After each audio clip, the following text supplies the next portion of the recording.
Assalamualaikum warahmatullahi wabarakatuh.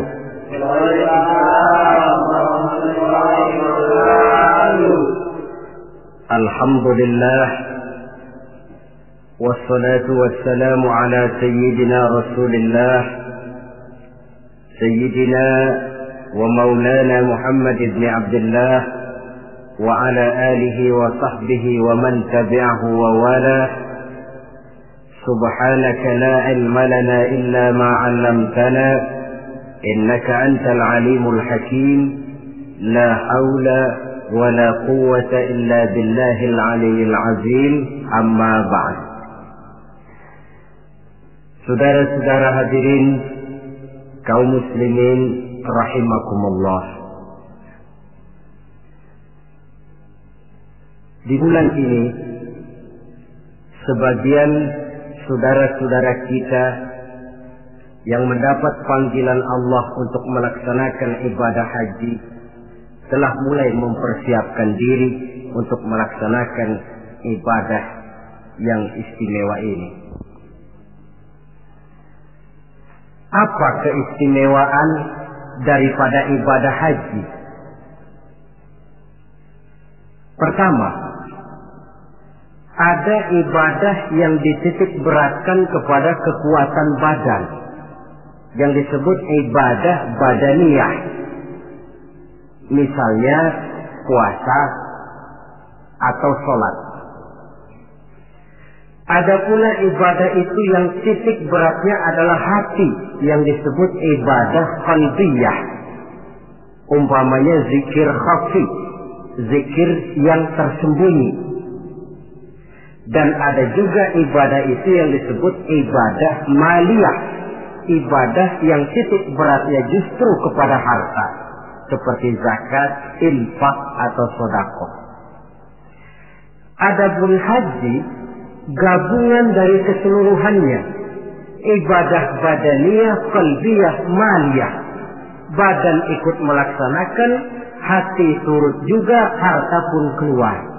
Bahkan kurang salah satu daripadanya, jelas tidak akan bisa terlaksana ibadah ini. Umpamanya badan sehat, hati pengen benar bikin uang tidak punya, terpaksa bengong. Atau uang ada, badan sehat, tapi hati belum kepengen. Barangkali ke New York sampai, ke London, Paris, mondar-mandir, tapi ke Mekah nggak bisa sampai. Lantaran hati itu yang memang belum pengen. Jadi ibadah haji ini merupakan gabungan badaniyah, qalbiyah, maliyah. Yang kedua, ibadah-ibadah yang lain jikalau sudah sampai waktunya bisa dikerjakan di berbagai tempat. Ramadan, kalau sudah masuk waktunya, mau puasa di Jakarta bisa, di Bandung boleh, di Bogor pun jadi. Zakat, kalau sudah sampai haul dan nisabnya, mau dikeluarkan di rumah bisa, di kantor pun boleh. Tidak demikian dengan haji. Dia hanya bisa dikerjakan pada waktu tertentu dan di tempat yang tertentu juga. Kan belum pernah kita dengar orang pergi haji ke Cengkareng. Waktunya tertentu, tempatnya pun tertentu juga. Ini keistimewaan daripada ibadah haji.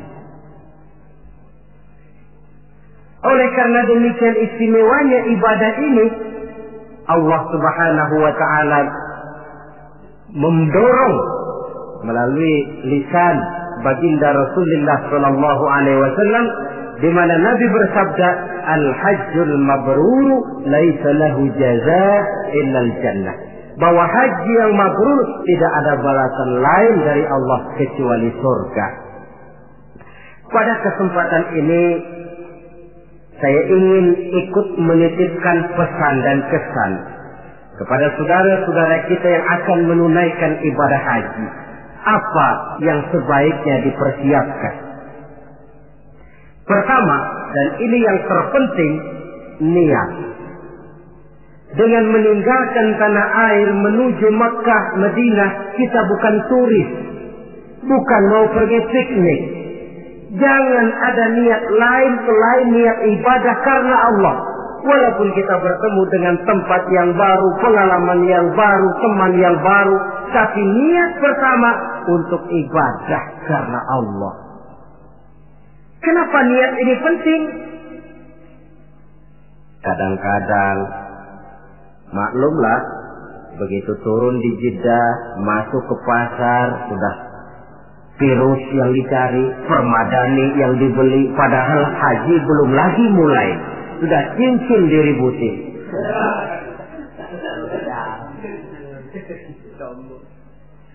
Nah, kalau niat kuat, maka dalam pelaksanaan ibadah haji nanti, jangankan bertemu dengan yang enak, bertemu dengan yang tidak enak pun akan jadi enak.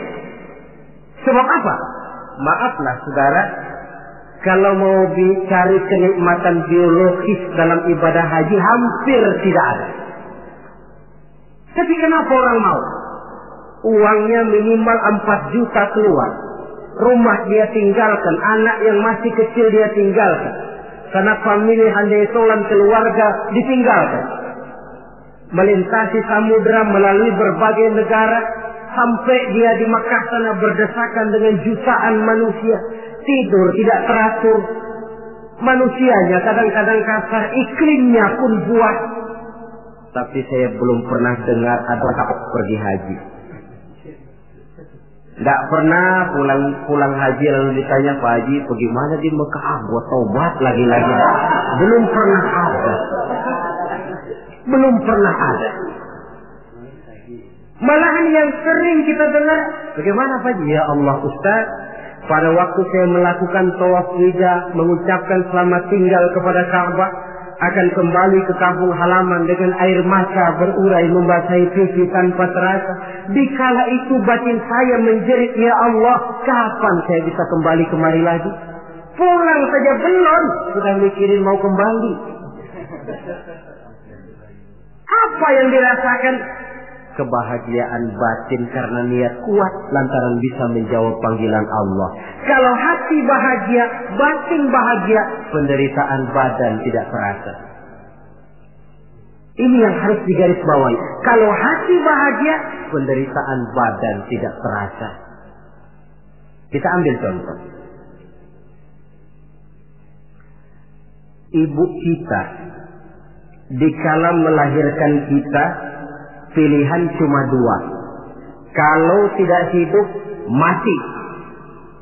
Betul apa betul?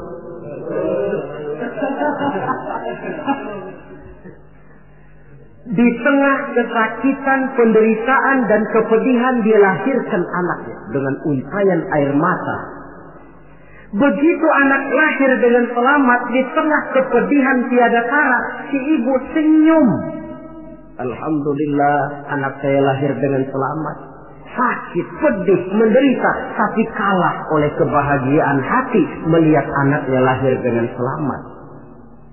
Kan gak ada ibu begitu anaknya lahir lalu ditunjuk, gara-gara kamu sialan.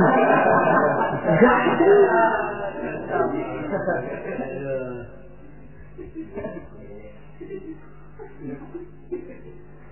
Zaman kita masih muda dulu, punya pacar rumahnya jauh, kalau mau apel lewat pohon bambu, hujan gerimis, cukup seram, jalanan licin.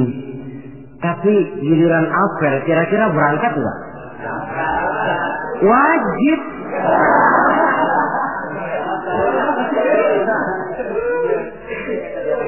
Hilang rasanya itu jauh. Tidak seram lewat pohon bambu, gerimis malah menambah keindahan. Kenapa? Lantaran hati bahagia.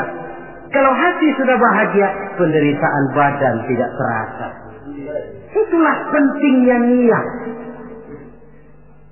Kalau memang niat lemah, yang dekat pun terasa jauh. Tapi kalau niat kuat, yang jauh akan terasa menjadi dekat. Dan oleh karena niat kuat, Allah akan memberikan jalan. Yakinlah itu. Saudara, ketika saya melaksanakan ibadah haji,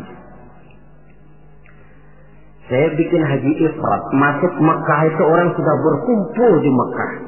Tapi saya memang punya niat kuat. Bagaimanapun di dalam tawaf saya harus bisa mencium Hajarul Aswad. Padahal manusia jutaan. Saya tawaf berdesak-desakan dengan jutaan orang. Niat kuat. Saya harus bisa mencium Hajar Aswad. Apa yang terjadi? Sedang enak-enak saya tawaf, diseruduk orang Afrika yang tinggi gede. Diseruduk mental saya. Apa yang terjadi? Saya mental jatuh pas di depan Hajar Aswad. Orang Jawa bilang njilala. Njilala, kok ada jalannya? Diseruduknya sakit, tapi kok jatuhnya di situ? Oh, saya pikir Allah memberikan jalan karena niat yang kuat. Tidak cuma sekedar ibadah haji, ibadah apapun saja, ini fondasi utama, niat. Jika sudah rapuh niat, nilai ibadah tidak akan sampai kepada tingkat kesempurnaannya. Apalagi untuk melaksanakan ibadah haji ini. Jangan sampai ada niat, di Mekah nanti belanja jam tangan lebih murah. Atau nanti kalau sudah pulang kepengen pakai peci putih dipanggil Pak Haji. Lalu siapa yang lewat cium tangan sama saya. Niat ibadah karena Allah. Jangan sampai ketumpangan niat-niat lain yang bisa memalingkan kita daripada niatan ibadah itu sendiri. Satu. Yang kedua, apabila bapak, saudara, ibu-ibu sudah sampailah di tanah haram nanti, puas-puaskan di sana melaksanakan ibadah. Mumpung sudah ada di sana. Sebab itu kalau orang sudah ada kemampuan, jangan lagi ditunda bikin haji ini. Nabi ancam betul itu. Man kana lahu sa'ah falam yahus falyamut in sha'a yahudiyan wa in kana nasraniyan. Apabila orang sudah memiliki kemampuan untuk berhaji tidak dia laksanakan, dia boleh pilih mau mati secara Nasrani atau Yahudi. Imam Syafi'i berkata boleh juga ditunda sampai tahun depan, tapi dengan catatan. Pertama, jangan putus niat. Selalu niat bahwa tahun depan dia mau pergi haji. Yang kedua, dan ini yang berat, dia tidak boleh mati pada tahun itu. Ya kalau niat tidak putus bolehlah, tapi kalau tidak mati tahun itu, ini kan mesti bikin perjanjian sama malaikat maut, ini repot. Mumpung ada di tanah haram, apalagi di tempat-tempat yang mustajabah, di mana doa dijawab Allah, kuatkan diri melaksanakan ibadah. Mumpung ada di sana. Kapan lagi mau mengejar keuntungan sebesar itu? 1 rakaat di Masjidil Haram sama nilainya dengan 100.000 rakaat di masjid-masjid lain. Tahun depan belum tentu kita bisa kembali lagi. Taruh kata rezeki ada tapi umur belum tentu ada. Taruh kata umur sampai tapi rezeki belum tentu ada. Mumpung ada panggilan sudah sampailah kita di sana. Pusing-pusing dikit berangkat ke masjid, capek-capek dikit berangkat ke masjid. Puaskan hati dan diri melaksanakan ibadah. Kalau malas yang diperturutkan,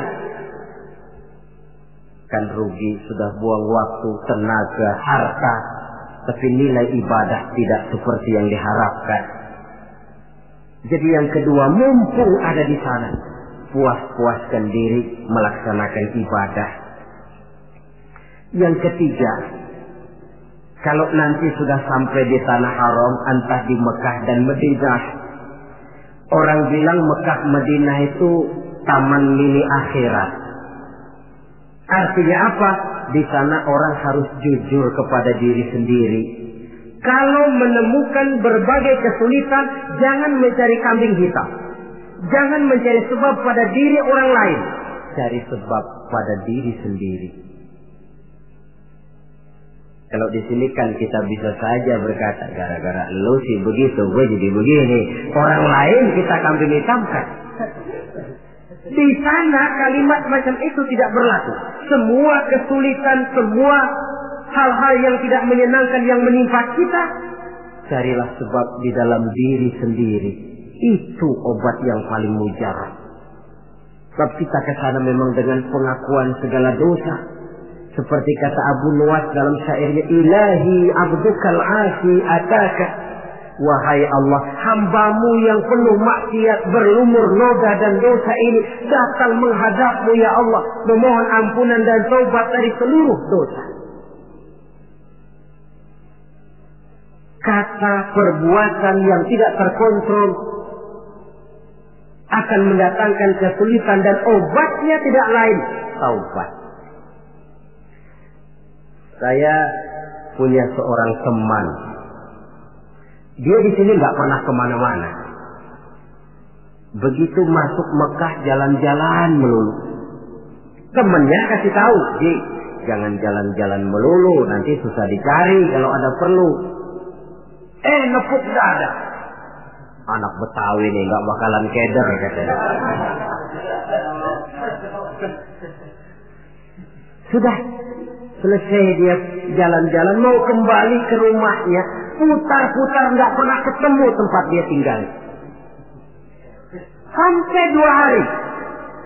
Akhirnya dia bertemu seorang syekh. Tuan syekh, bagaimana saya ini? Sudah 2 hari mau pulang nggak ketemu rumah. Nah, kamu memangnya kenapa? Dia pikir-pikir, saya juga sih, lidah ini nggak terjaga. Pakai nepuk dada nggak bakalan salah jalan lah, nggak bakalan keder lah. Nah, sana kau masuk Masjidil Haram, tawaf, sembahyang sunnah, sujud di depan Ka'bah, akui dosa dan kesalahan. Dia masuk tawaf, sholat sunnah, sujud di hadapan Allah, mengakui kesalahannya, keluar dari Masjidil Haram, kelihatan rumahnya. Itu yang saya maksud taman mini akhirat. Baik kata, baik perbuatan harus dijaga, dikontrol, jangan sampai masuk dalam apa yang dipesankan Allah. La rafasa wala fusuqa wala jidala fil hajj. Di dalam melaksanakan ibadah haji itu jangan sampai ada rafas. Rafas, kata-kata kotor, kata-kata yang bisa menimbulkan rangsangan. Fusuk, kata-kata yang keji, atau kata-kata yang sifatnya menyesali amalan. Umpamanya, coba gua nggak pergi haji 4 juta dibeliin bajai, tinggal nungguin setoran. Ini masuk fusuk juga. Wala jidal, pertengkaran. Maklumlah suhunya panas.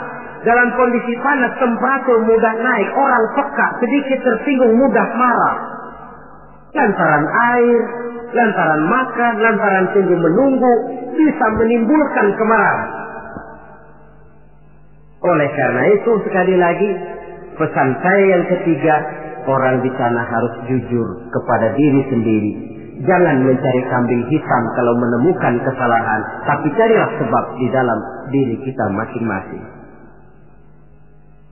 Yang keempat, kalau sudah berkumpul kita dengan jutaan umat Islam di Mekah, di Madinah, tidak usah usil dengan amalan orang lain.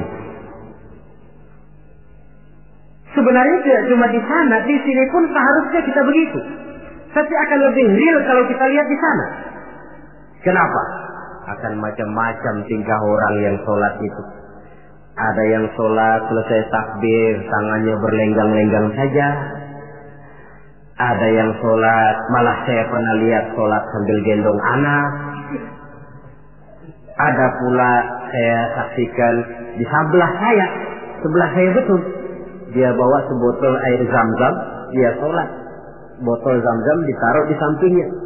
Waktu dia lagi ruku, botolnya ketendang orang, menggelinding ke depan.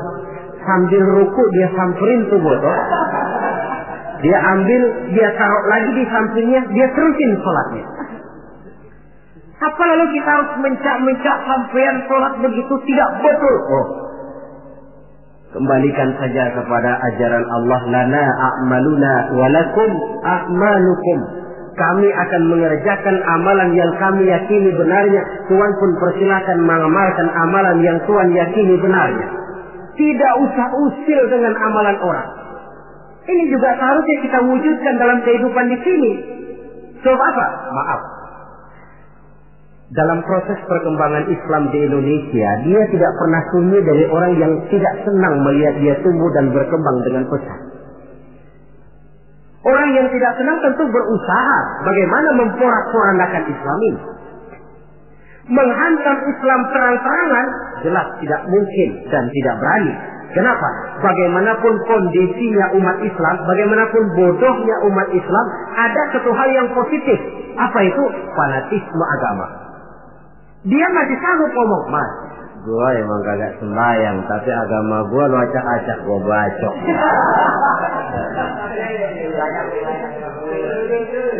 Dari segi fanatisme positif itu positif. Maka orang pun lalu tidak berani menghantam Islam dengan membuka front secara terbuka.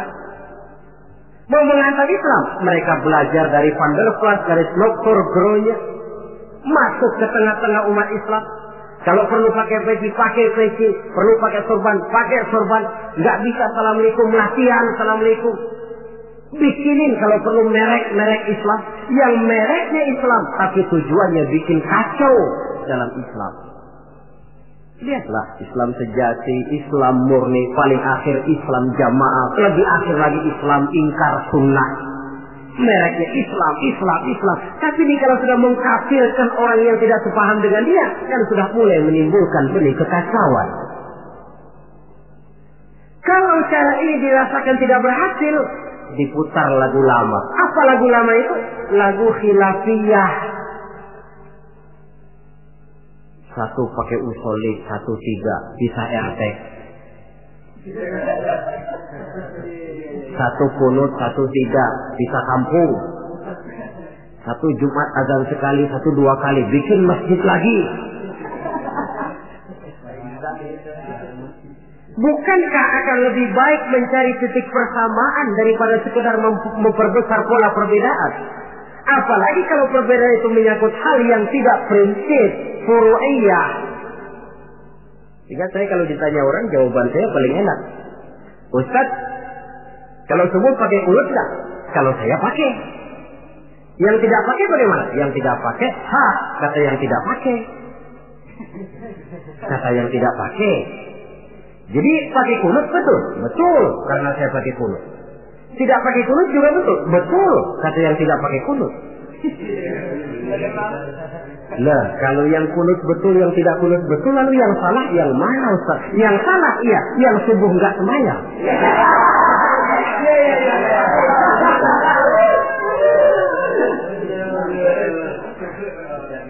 Daripada ribut kita mempertengkarkan kunut, kan lebih baik membicarakan bagaimana teman-teman kita yang belum subuh supaya sholat subuh. Proyek garapannya ada, sasarannya jelas. Hal-hal yang menyangkut khilafiyah semacam ini sampai kiamat tidak akan pernah selesai. Sebaiknya memang tidak usah usil dengan amalan orang, dan ini dicontohkan benar di dalam pelaksanaan ibadah haji. Kita lihatlah mereka yang sholat dengan tingkah macam-macam, dengan pola macam-macam. Apa lalu kita harus ngotot mempertahankan cara ini tidak betul? Oh, terlalu riskan. Jadi bapak, saudara, ibu yang nanti di sana melihat pengalaman macam-macam, tidak usah usil dengan amalan orang. Mari kita amalkan apa yang kita yakini benarnya. Yang kelima, pesan saya kepada jamaah haji, ibadah haji itu ibadah yang berat. Oleh karena itu, orang melaksanakan haji itu harus bawa sabar yang sebanyak-banyaknya. Sabar yang tidak ada batasnya. Banyak kasus terjadi karena kurangnya kesabaran. Kadang-kadang sepasang suami istri, dia mau tawaf, kata suaminya, Bu, saya mau bikin tawaf sunnah. Kau tunggu saja di tiang sebelah sini, jangan kemana-mana. Istrinya setia nunggu di tiang itu. Padahal semua tiang di Masjidil Haram bentuknya hampir sama. Si suami pun tawaf berputar mengelilingi Ka'bah. Karena tawaf berputar, pada akhirnya selesai tawaf, istrinya ditaruh di tiang sebelah sini, dia cari di tiang sebelah sana. Mutar-mutar tidak ketemu. Setelah ketemu capek, muka sudah merah, keringat bercucuran, marah setengah mati si suami.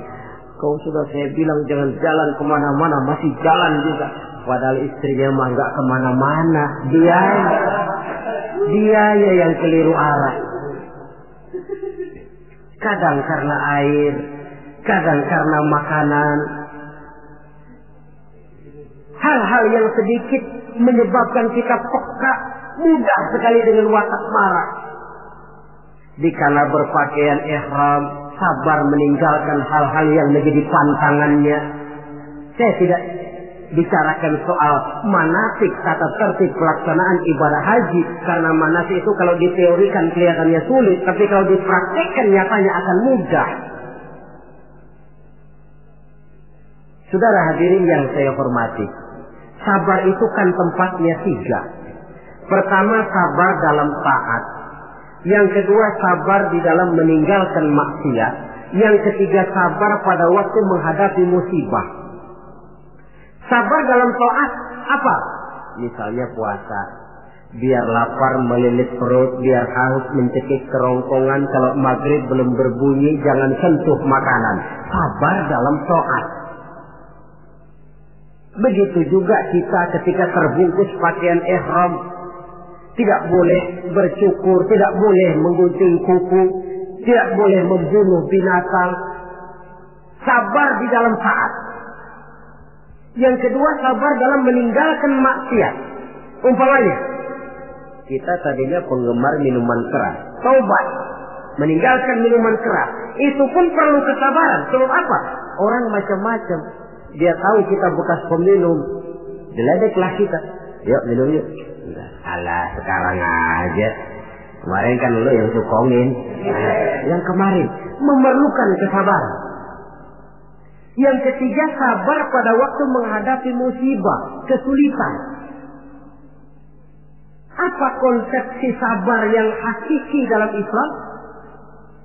Sabar yang dijelaskan dalam Al-Quran ialah allazina idza asabathum musibah qalu inna lillahi wa inna ilaihi raji'un.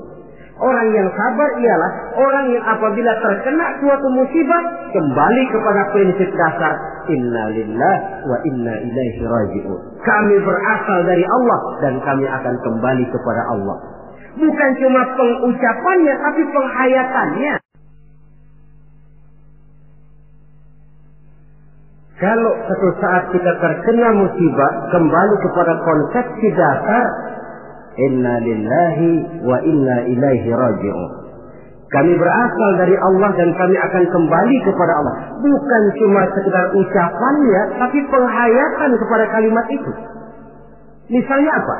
Kalau suatu saat kita kehilangan harta, kembali kepada inna lillah. Dulu pun ketika saya hadir ke alam ini saya tidak bawa harta. Kalau sekarang hilang, inna lillah wa inna ilaihi raji'un. Kalau suatu saat kita harus melepaskan pangkat dan jabatan yang kita cintai, kembali kepada konsep inna lillah. Dulu pun ketika lahir ke alam ini tidak ada pangkat dan jabatan yang saya bawa.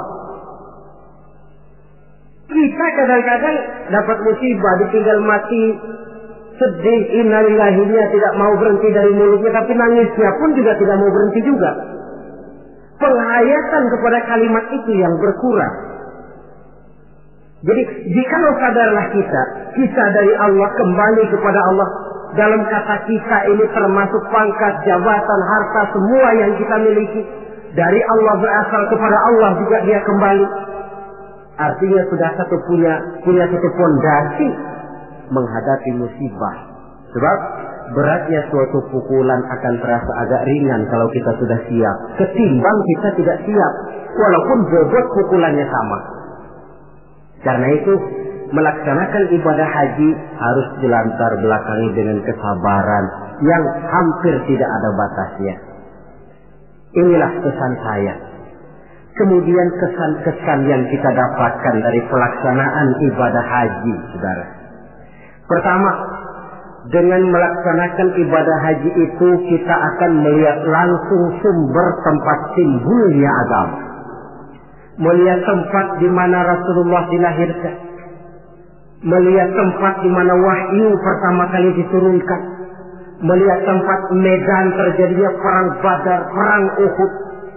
dari menyaksikan langsung tempat timbulnya agama, timbul at-tamalluk ad-diniyah, rasa memiliki agama, sense of belonging, rasa kecintaan kepada agama dengan mengadakan analogi dan perbandingan. Ya Allah, para sahabat dulu, karena iman yang dijaga, karena agama yang dibela, mereka hijrah dari Makkah ke Madinah 450 kilo lebih, menempuh perjalanan gurun pasir yang gersang dan tandus. Zaman itu kendaraan paling jelek onta.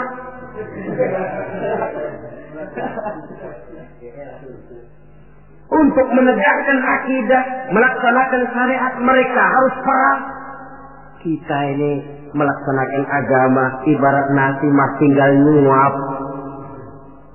Rasul, para sahabat, generasi kemudian yang berjuang dengan untayan air mata, cucuran keringat, bahkan aliran darah. Apakah nasi yang tinggal nyuap ini masih harus tumpah ke tanah? Alangkah sayangnya melihat langsung sumber tempat timbulnya agama. Ada rasa kebanggaan, ada rasa tanggung jawab. Yang kedua kesan saya, orang bilang ibadah haji itu katanya Kongres Umat Islam Internasional. Kita sudah melihat Islam dalam skala yang makro, dalam bentuk nuansa pandangan yang luas. Apa artinya ini? Artinya seorang muslim itu tidak boleh bermental seperti katak di kolong tempurung, merasa diri paling besar karena tidak pernah kemana-mana. Tapi dilihat Islam dalam kancah internasional, sejak dari warna kulit sampai kepada bahasa, sampai kepada bentuk manusia, macam-macam berkumpul. Tapi apa? Dibungkus dengan pakaian yang sama, membaca bacaan yang sama, melaksanakan ibadah yang sama, menyembah Allah Tuhan yang sama, membaca bacaan yang sama. Dari sekian persamaan timbul ikatan spiritual bahwa muslim bersaudara, bahwa Islam ini luas. Bukankah sering terjadi kadang-kadang orang melihat Islam seperti orang buta melihat gajah? Frame of reference, kacamata pandangan yang dia gunakan titik. Ada 3 orang buta dilepas ke kebun binatang, disuruh kenal gajah. Saya yakin laporannya pasti lain-lain. Kata orang buta pertama, lapor. Gajah tipis lebar kayak kipas. Kenapa? Karena yang dia pegang cuma kupingnya. Orang buta kedua tentu ngotot. Salah. Yang betul saya, gajah gede tinggi kayak pohon kelapa. Sebab yang dia pegang kakinya. Orang buta ketiga ngotot. Dua-duanya salah, Pak. Yang paling betul mah saya. Kalau gajah mah Pak, kecil panjang kayak ular. Sebab yang dia pegang ekornya. Salahkah mereka? Tidak salah, cuma datanya kurang lengkap. Bahwa gajah macam kipas, betul telinganya. Bahwa gajah macam ular, betul ekornya. Tapi gajah secara total adalah gajah yang bukan kipas, bukan ular, bukan pula pohon kelapa. Ini yang fisik dan tidak mendidik, kadang-kadang baru kenal kuping gajah, kemana-mana sudah pidato. Saudara-saudara, gajah tipis lebar kayak kipas. Diundang lagi ke tempat sebelah sana, begitu lagi pidatonya. Buat orang yang sudah kenal gajah, dia diketawain. Belum buat orang yang belum kenal gajah, dia malah menyesatkan. Dua-duanya sama tidak mendidiknya. Nuansa pandangan yang luas. Yang ketiga, kesadaran hidup. Dari mana ini dimulai? Dari pertanyaan dikala kita merenung di padang Arafat yang terhampar luas membentang, sejauh mata memandang cuma tenda-tenda putih 2 yang nampak. Dari mana kita datang? Di mana kita sekarang? Mau kemana kita akan pulang? Dikala itu air mata berurai membasahi pipi tanpa terasa. Inilah barangkali taman miliknya padang mahsyar di akhirat nanti. Di mana kita melepaskan semua status sosial. Dikala itu jenderal tidak akan dipanggil jenderalnya. Dikala itu yang intelek dan yang awam tidak tahu lagi kita. Dikala yang kaya dan yang miskin sudah sulit dibedakan. Bukankah itu pantulan daripada kehidupan yang pasti akan kita temui? Lalu dunia ini apa? Persis kalau diibaratkan dunia ini cuma sekedar sebuah panggung sandiwara. Sang sutradara Allah Subhanahu wa ta'ala. Penonton malaikat.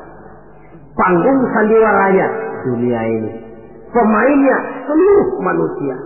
Skenarionya Quran dan Sunnah.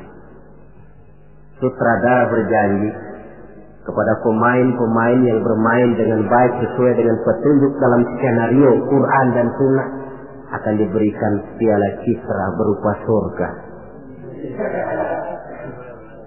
Tapi mereka yang menyimpang dari teks skenario sampai panggung sandiwara kacau, mereka pun akan mendapat imbalan yang sesuai.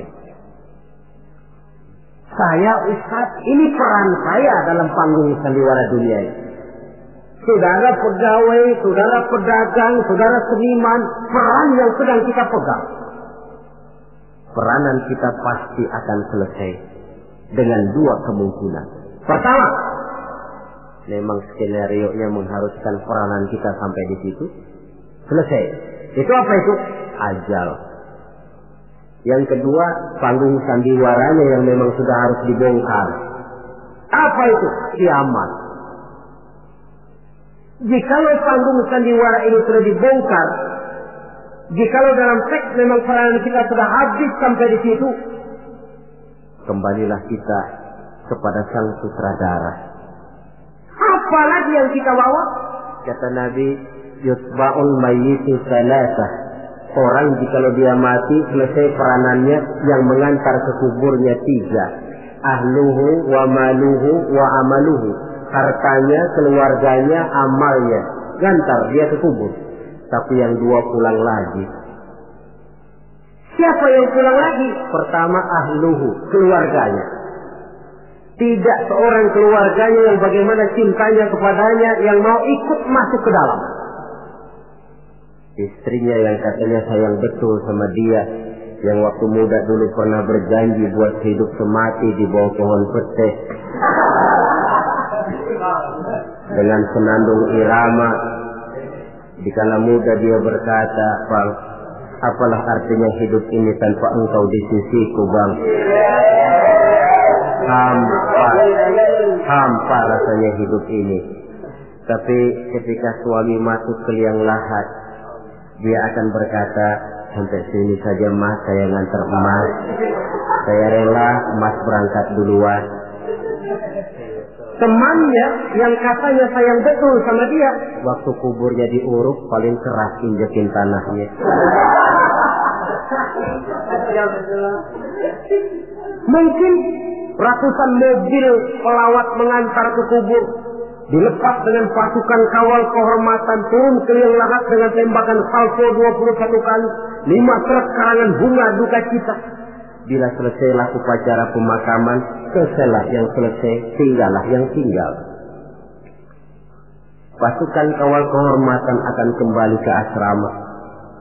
Untayan bunga duka cita yang 5 truk akan jadi onggokan sampah.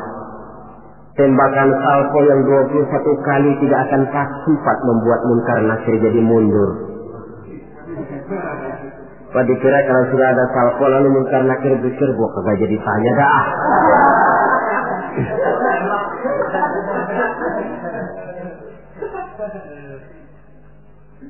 Harta pun tidak ikut masuk ke dalam. Mobil cuma parkir di pelataran kubur.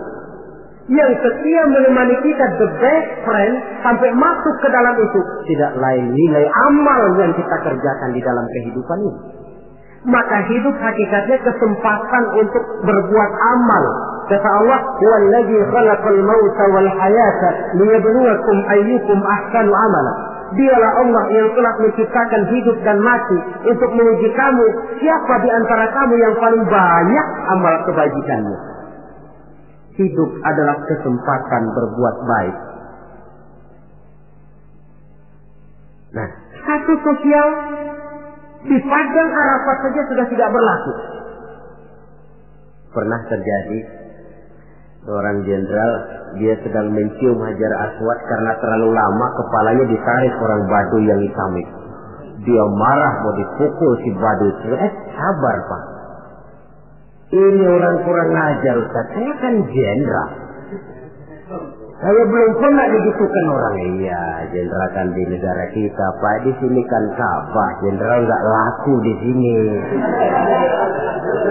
Di sini ini kita harus jujur kepada diri sendiri. Kalau kepala kita diangkat orang, barangkali kita di sana sering ngeplakin kepala orang. Oh ya, terbuka saja. Memang kita kemarin ini mau membersihkan diri, ibarat baju. Kita datang bawa baju kotor, berharap pulang mau bawa baju bersih yang bisa disimpan dalam lemari. Tentu saja baju itu mesti dicuci. Dicuci artinya disabuni, digilas, dijemur, diteriska. Wajar menemui kesulitan-kesulitan untuk pemutihan pribadi yang telah dilumuri oleh dosa dan kesalahan. Saudara hadirin, luasnya nuansa pandangan menyebabkan kita tidak berpikir secara fisik, tapi mampu melihat persoalan dari sudutnya yang luas. Itu yang saya rasakan di dalam pelaksanaan ibadah haji. Karenanya saya pernah ke Bali, tapi tidak ada rasa kerinduan pengen ke Bali lagi. Saya pernah ke Jogja, ada orang cerita tentang Jogja, Borobudur, Parangtritis, rasanya kok biasa-biasa saja. Saya pernah ke Mekah, tapi tiap kali orang cerita Ka'bah, tiap kali orang cerita Sa'i, tiap kali orang cerita wukuf, terbayang kembali semua itu, kerinduan untuk kembali lalu menggebu-gebu. Suatu kenikmatan yang tidak bisa dilukiskan dengan kata-kata. Hanya mereka yang sudah melaksanakan yang tahu semua itu.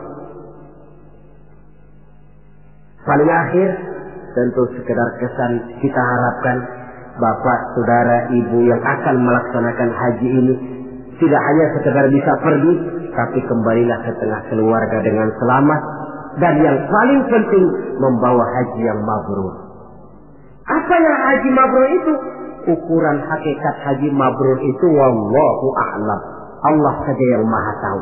Tapi kita bisa lihat zahirnya. Bagaimana zahirnya? Apa kalau haji mabrur itu kemana-mana tidak pernah lepas peci putih? Mungkin. Apa harus selalu pakai gamis? Mungkin. Tapi itu sekedar kulit.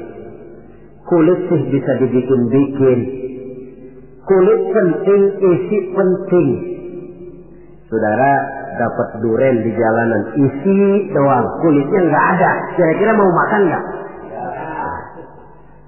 Jadi kulit penting, isi penting. Lebih penting daripada kulit adalah isi. Artinya apa? Jiwa haji. Bukan cuma sekedar pakaian haji, tapi berjiwa haji yang ditempa oleh pengalaman di Mekah, Madinah, dan di tempat-tempat bersejarah lainnya. Membekas dan membayang dalam gerak hidup kita. Kalau setelah pulang haji lebih positif daripada sebelum dia berangkat, itu tanda di antara tanda-tanda haji yang mabrur.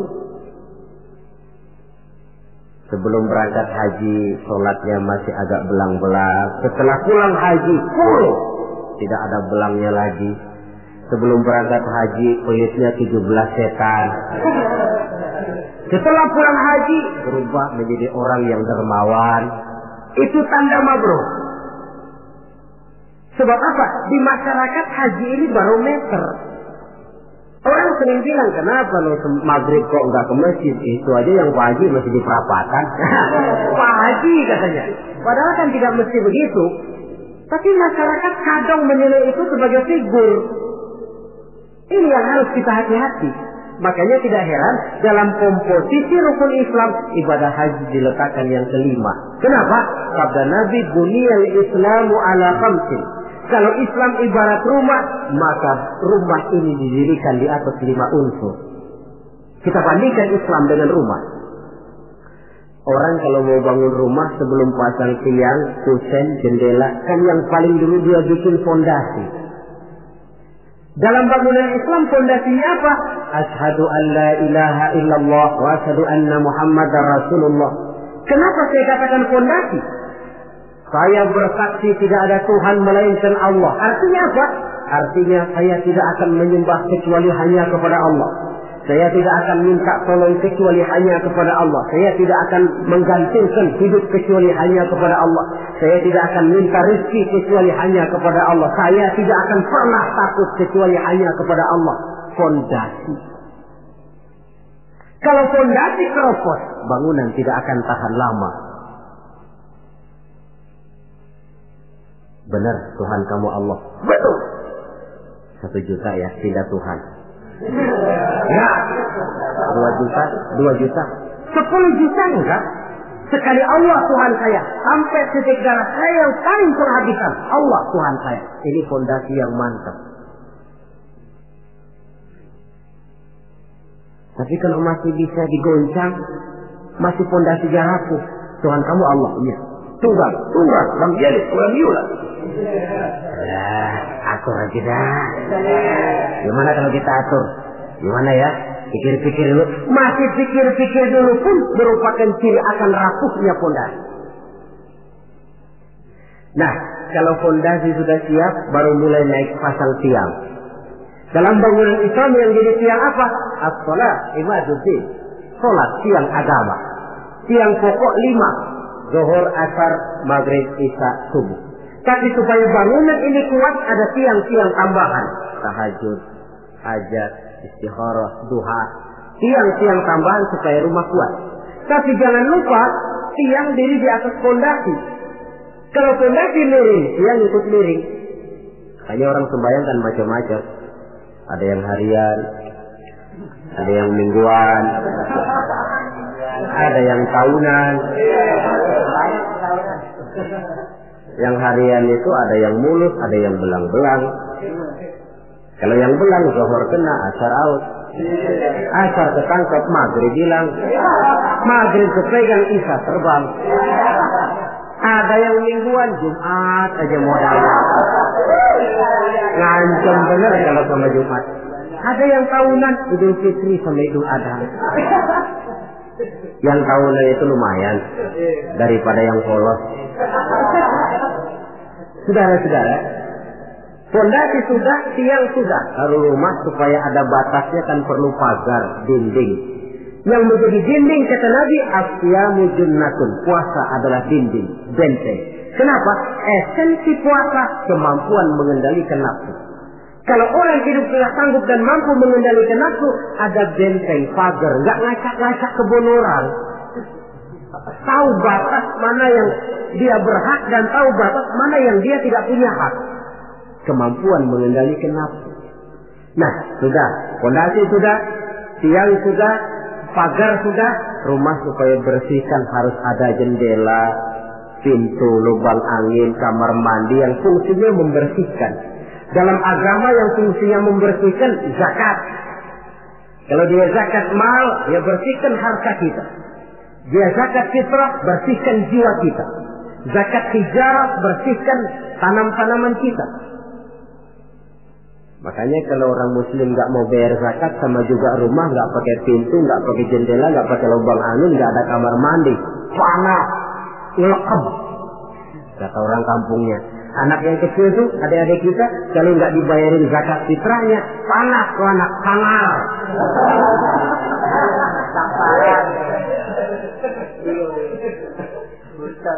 Nah, lalu kalau sudah alat-alat pembersih sudah, mulai naik kap di atas, tinggi, kapnya putih, haji. Kalau kita kan masih kap hitam. Kalau sudah naik kap, biasanya rumah itu kan sudah agak adem. Artinya apa? Orang kalau sudah selesai menunaikan ibadah haji, temperamennya, jiwanya, pembawaannya lebih mapan, lebih matang, lebih dewasa, pertimbangannya lebih banyak. Kenapa? Skalanya sudah skala pasang kap.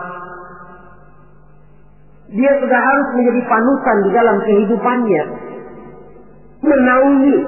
Maka ibadah haji itu menaungi kepribadian orang. di satu pihak kita ngukur-ngukur juga. Kalau kemarin saya masuk gedung bioskop terang-terangan, barangkali tidak begitu malu. Sekarang kan sudah haji, cukup sewa video aja dah, setel di rumah umpamanya. Dari segi memelihara kepribadian, dia sudah merupakan satu benteng.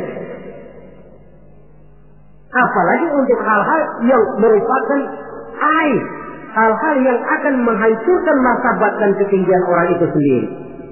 Ibadah haji lebih menaungi kepribadian seseorang.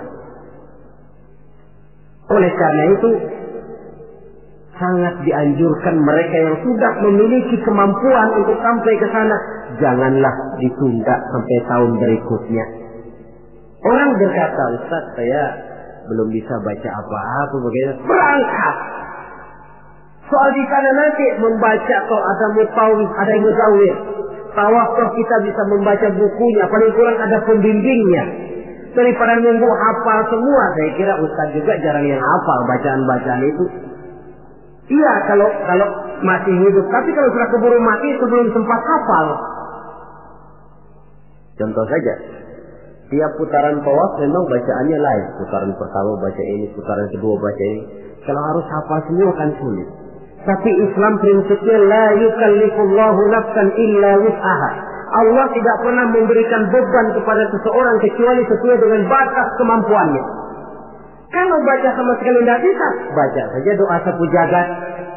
Tiap putaran, Rabbana atina fid dunya hasanah wa fil akhirati hasanah wa qina azabannar.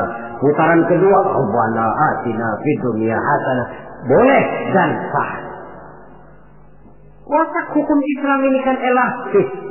Tidak kalau sudah begitu ya mesti begitu. Kaku tidak. Yang sering kaku kita umat Islam ini. Allah memerintahkan sesuatu. Kalau kemampuan melaksanakan perintah berkurang, stres perintah menurun. Sholat wajib berdiri kalau mampu. Tidak mampu berdiri, duduk sholat sembahyangnya. Kalau sembahyang duduk tidak bisa, berbaring.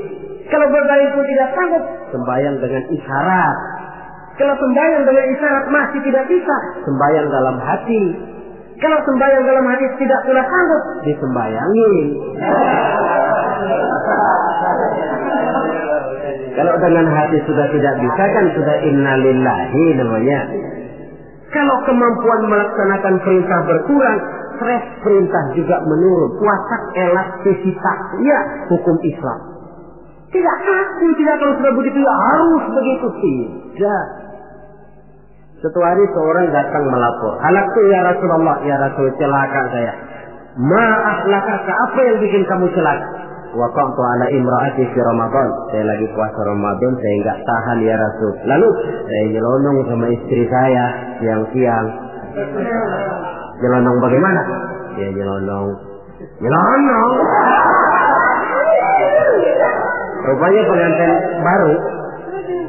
baru, tapi jujur, salah ngaku. Ya sudah, kalau memang begitu bayar dendanya. Apa ya Rasul? Bebaskan budak. Waduh, saya tidak punya budak ya Rasul. Betul. Kau puasa 2 bulan berturut-turut, tidak boleh diselang-seling. Enggak kuat ya Rasul. Enggak kuat. Betul. Yang sebulan aja nyelonong, apalagi yang 2 bulan. 2 kali nyelonong. Saya enggak kuat ya Rasul. Tidak kuat. Beri makan 60 fakir miskin, 1 orang setumut. Ya Rasul. Apalagi jangan memberi makan 60 fakir miskin. Istri saya di rumah sehari masak, 3 hari libur. Saya orang susah ya Rasul. Lagian saya pikir ya orang kebangetan juga. Sudah melarat sama larangan kok berani gitu. Akhirnya Rasul masuk ke dalam kamar, keluar kembali membawa sekeranjang kecil kurma. Kalau kau tidak punya apa-apa, nih bawa pulang, sedekahkan kepada orang-orang miskin di kampungmu. Ya Rasulullah, apa lagi? Di kampung saya itu yang paling miskin saya. Ya Allah. Rasul tersenyum, ya sudah bawa pulang kasih makan anak istrimu di rumah. Sudah melanggar larangan, dapat kurma lagi. Elastis. Tidak, kalau sudah begitu ya mesti begitu. Tidak. La yukallifullahu nafsan illa wus'aha. Dalam ayat lain, yuridullahu bikumul yusra wa la yuridu bikumul usra. Allah menginginkan kemudahan kepadamu dan sama sekali Allah tidak menginginkan kesulitan bagi kamu. Dalam surah Thaha lebih jelas lagi, ma anzalna 'alaikal qur'ana litashqa illa tadhkiratan liman yakhsha. Kami tidak turunkan Quran ini untuk bikin sulit hidup kamu, tidak. Ini cuma peringatan bagi orang-orang yang takut kepada Allah. Quran, Islam, syariat yang dibawa Rasul tidak untuk menyulitkan manusia, tetapi justru untuk peringatan dan membawa manusia kepada kebahagiaan sejak dari dunia ini sampai ke akhirat nanti. Oleh karena itu, tidak lain tentunya kita ikut mendoakan. Mudah-mudahan saudara-saudara kita yang tahun ini melaksanakan ibadah haji, semoga mereka selamat pulang perginya, kembali ke tengah-tengah keluarganya dengan membawa haji yang mabrur. Dan kita pun yang tahun ini belum beroleh panggilan, mudah-mudahan tahun depan atau tahun-tahun berikutnya dipanggil Allah, supaya kita juga bisa merasakan nikmatnya ibadah di Masjidil Haram, di Masjidil Nabawi, dan di tempat-tempat yang mustajabah lainnya. Sekianlah saudara-saudara pertemuan kita pada saat ini. Mudah-mudahan ada manfaatnya. Terima kasih banyak atas segala perhatian. Mohon maaf atas segala kekurangan. Maklumlah ibarat kata pepatah, wa qad yurja li jarhi sayfi bur'un wa la bur'u lima jarahal lisan. Kalau pedang lukai tubuh, masih kan ada harapan sembuh. Kalau lidah lukai hati, kemana obat hendak dicari. Untuk itu saya mohon maaf. Usikum wa nafsi bitaqwallah. Aqulu qawli hadza fa astaghfirullahal azim li wa lakum. Wassalamu alaikum warahmatullahi wabarakatuh.